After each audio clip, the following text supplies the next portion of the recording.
Welcome back to the program. So, this is one of the new hats that we're selling, and if you can see, it says hospitalize your local Antifa scumbag. So, we have them in hats, we have them in t shirts, we have them in hoodies. We've got a whole bunch of other interesting new designs. The designs reflect me, they reflect how I do my show, how I speak, how I talk, how unafraid, how unapologetically incorrect I can be, all of that good stuff. So check them out. You can go right to the top of the screen on Substack. You see a little thing that says store. Click on it. It does take you off of Substack, but it brings you directly onto the store page where you can go through and check out some of the interesting new tops and shirts and all kinds of cool stuff. So anyway, let's talk about some interesting things that we now know are in the One Big Beautiful Bill. Now, this is really interesting. So apparently, on the surface, it sounds bad. The Gun Owners of America, who I've known this group for a very long time, they are a no-nonsense Second Amendment supporting organization. Not quite like the NRA, which sometimes, will not do everything they need to do to support the Second Amendment, believe it or not. There's politics involved. GOA is not like that. Neither is the Second Amendment Foundation, SAF, either. I know Alan Gottlieb with his little bow tie. I've interviewed him. And of course, Eric Pratt, who now has taken over for Larry Pratt at Gun Owners of America. So they are filing what they're calling the One Big Beautiful lawsuit. So on the surface, you're going, damn, why are they suing, right?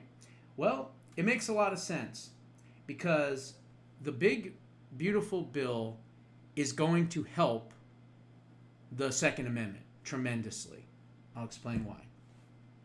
Gun Owners of America, alongside other allies, are announcing that they are now filing a federal lawsuit to dismantle the remaining provisions of the National Firearms Act after the One Big Beautiful Bill is signed into law, which it just was, by President Trump and goes into effect. GOA's team in Washington had been working behind the scenes with members of Congress since the November 2024 election to fully repeal the NFA. We'll get to that and the history of that here in a second. But congressional Republicans allowed an unelected bureaucrat to block the GOA-backed provision. Instead, the compromise that the House and the Senate settled for was indeed reducing the NFA, the National Firearm Act's $200 excise tax to zero on suppressors, short barrel rifles, short barrel shotguns, and other types of weapons. Now, why did they do that? Well, you're going to learn in a second. So now the One Big Beautiful lawsuit will also ask the courts to strike down the remaining provisions of the National Firearms Act because when that was put in the 1930s, part of the reason that it was put in was to uphold a tax statute, not a firearms regulation. So, in other words, in Szynski versus United States, 1937, the court ruled that the National Firearms Act was permissible under congressional taxing power. However, once the tax is now reduced to zero, the constitutional justification for the entire law collapses. GOA has also long argued that the NFA's registration mandates is a violation of the Second Amendment and an unconstitutional overreach of federal power. With the tax mechanism now gutted and reduced to an unworkable state by Congress, GOA's forthcoming legal challenge will aim to strike down what remains of the entire law altogether. So here's what happened. In order to get this thing to pass, you had some rhinos, I'm assuming, that wanted to go against the Second Amendment, and so they wanted to have this money being charged as an excess tax on top of what you would pay to purchase your gun or your ammo or whatever it may be. They wanted to charge you an astronomically high extra tax just on your firearms, your ammo, your everything having to do with guns, right? So, because they couldn't get rid of the National Firearms Act because it has been a law and has been put in by Congress, the Republicans got smart. And what did they do? They rolled down the cost of that excise tax. They basically took it away. So now there's no extra tax on this, on your guns and ammo and everything else. And they made it zero. By making it zero, it automatically makes the law that was based not on firearms regulation, but based on congressional taxation, now obsolete, or at least at this point, arguing to the Supreme Court that it is now obsolete. And guess what? They're going to win that case. And we are actually going to repeal. That's right. The Supreme Court in the future is going to repeal the National Firearms Act because not only is it unconstitutional, but it was regulating when it should not have been regulating firearms. It was supposed to be a congressional tool used as an excise tax and tax only. So that means that the National Firearms Act in the future should be bye-bye, which is wonderful for the Second Amendment. Now, here's another interesting thing. This is something that we've been kind of talking about. You've heard about it the past couple of weeks when they were talking about the bill. And they want a baby bump, right? They want to have more children. Once we get rid of these illegal aliens that are having more children than native-born Americans, let's face it, once we get rid of them, we're going to have a much smaller population. And that's a good thing if we can replace the people we lost with Native Americans that have been born here, that have raised their families here, that are actually citizens of these United States, and incentivize them to grow their families, to have more children. And that is exactly what this big, beautiful bill does. It doesn't do it to the effect of $5,000, which is what they were negotiating, but apparently couldn't get through. But at least it does have something, and it is $1,000. Now, maybe Congress will take this into consideration in the future, redo the bill, and up it to $5,000 or $10,000 in the future. I don't know. But right now, it's $1,000. So, President Donald Trump signed the historic Big Beautiful Bill into law on July 4th, 2025 at the White House. The star-studded event included the flyovers and all that. Among the bill's centerpiece provisions is a revolutionary initiative conservatives have championed since the House-passed version. Every American baby born between January 1st of 2025 and December 31st of 2028 will receive a $1,000 seeded tax-deferred Trump account.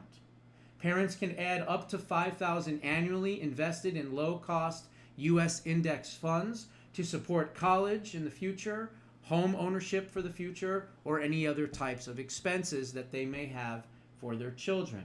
This is a pro-family initiative that will help millions of Americans harness the strength of our economy to lift up the next generation, and that they'll really be getting a big jump on life, Trump said last month.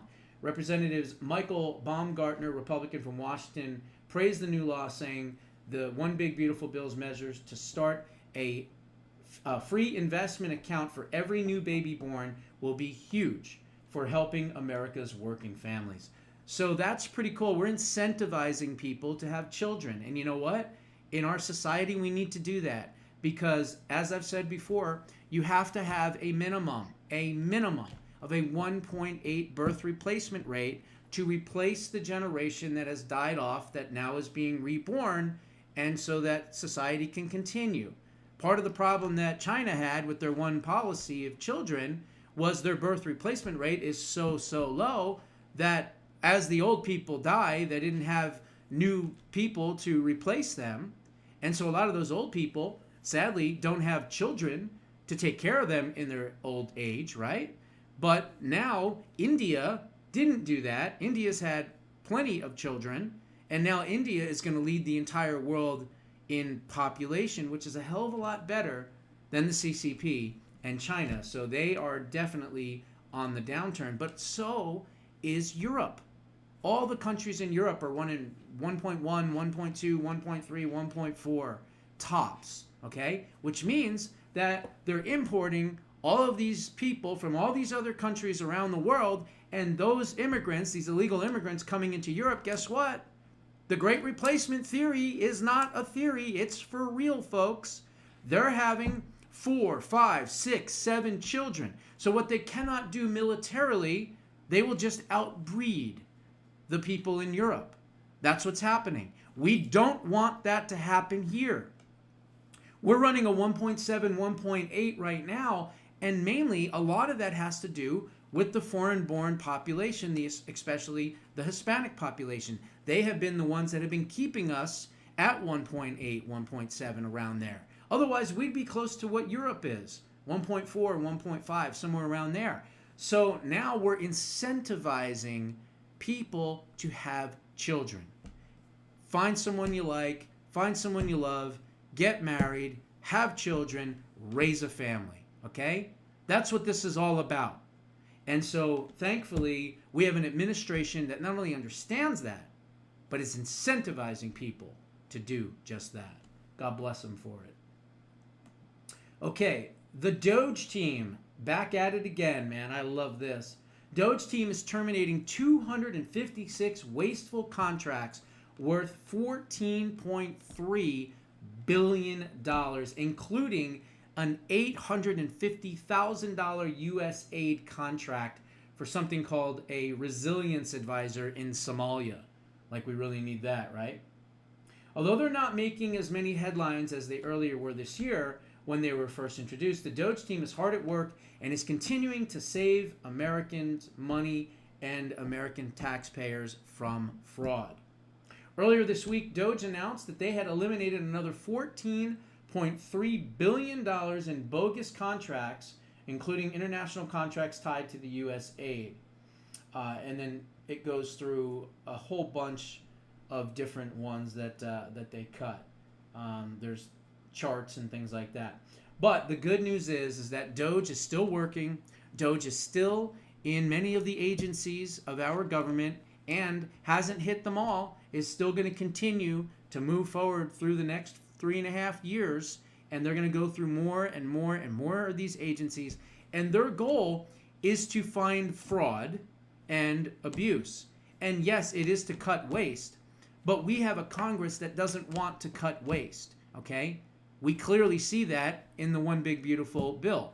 They don't want to cut spending. They say they do, but they don't, okay? So the reality is, fine, if we can't cut the spending, then at least let's expose the crimes, let's get rid of the contracts, and let's expose the fraud, okay? If we can at least expose the fraud, cut out the fraud, that's going to save us money, right? It may not be quote-unquote spending, but if you're eliminating multiple agencies and you're eliminating multiple contracts, hundreds upon hundreds upon hundreds of contracts that are spending congressional money in a stupid and careless way, then yes, you are going to get rescission. You are going to get spending cuts, just doing it a different way.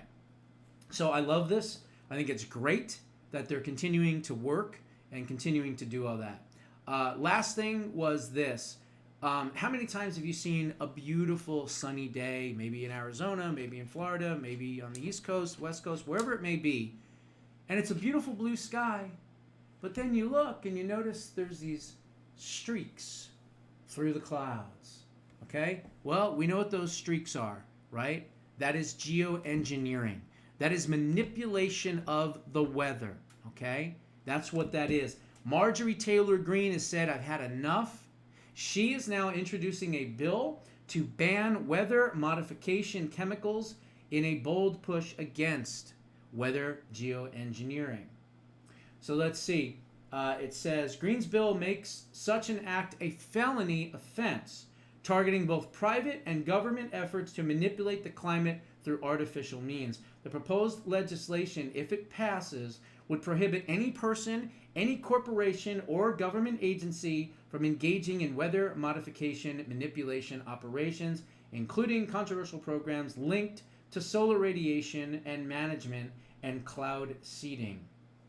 So this goes to a number of different organizations and companies out there, one of which I exposed about 2.5, 3 years ago. It was called, and it's still around. You can look it up yourselves, folks. Anyone watching this, go to the website, makesunsets.com. That's what it says, makesunsets.com. Now, I haven't been on the website in many, many years, so I'm going to make sure it's still there so I don't look like an idiot. Makesunsets.com. And what this website, it's still up. What this website does is it shoots carbon dioxide into the atmosphere to try to somehow cool the atmosphere and I don't know, block out part of the sun. I mean, this type of weather manipulation is so dangerous when you think about it. You don't want to F with Mother Nature. And if Mother Nature is saying one thing and you artificially try to make Mother Nature do something else, guess what? Mother Nature ain't going to be too happy about it, and she is going to either put you all, everyone, all of us, in darkness, or who knows what else could happen here.